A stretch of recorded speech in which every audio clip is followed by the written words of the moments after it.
ಅವ್ನು ಇನ್ನ ಏನಾರ ನೋಡ್ರಿ ಓಸು ಹೊಕ್ಕಿ ಬಿಟ್ಟಿದ್ದು ಇವತ್ತು ಚೆನ್ನ ಸ್ವಾಮಿ ಸ್ಟೇಡಿಯಂ ಬೆಂಗಳೂರೊಳಗ ಏನ್ ಬ್ಯಾಟಿಂಗ ನಮ್ಮ ಪ್ಲೇಯರ್ಗಳದು ಅವನವ್ನ ಅಪೋಸಿಟ್ ಟೀಮ್ ಸಂಬಂಧ 2 ನಿಮಿಷ ಮೌನಾಚರಣೆ ಮಾಡ್ಬಿಡೋದು. ಯಾಕಂದ್ರ ಸತ್ತ ಬಿಡ್ತದ ಟೀಮ್. ನಾವು ಅನ್ಕೊಂಡಿದ್ದೀವ ಅವನ ಮ್ಯಾಚ 1 ಲೆವೆಲ್ಗೆ ಹಾಕತ್ತಂತ ಹೇಳಿ. ಏನು ಬ್ಯಾಟಿಂಗ, ಏನು ಸುದ್ದಿ, ಕೆಂಪ್ ಕೆಂಪ್ ಕೆಂಪ್ ಕೆಂಪ್.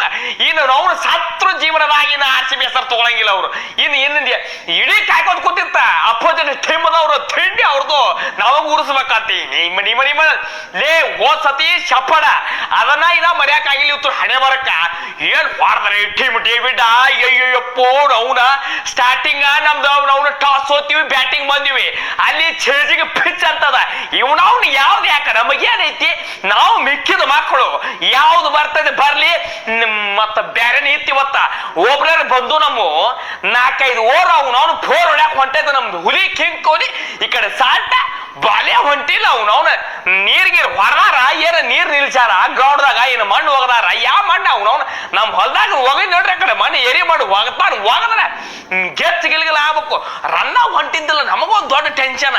ಇವ್ನವ್ನು ರನ್ ಹೊಂಟಿಲ್ಲ, ಏನಿಲ್ಲ, ಪ್ರೆಸರ್ಗೆ ಬರ್ಲಾಗತ್ತು ಪ್ಲೇಯರ್ಗಳು. ಯಾಕಂದ್ರೆ ಹೊಡಿತೀರಿ, ನಿಂದ್ರೋದ ಅವನವನ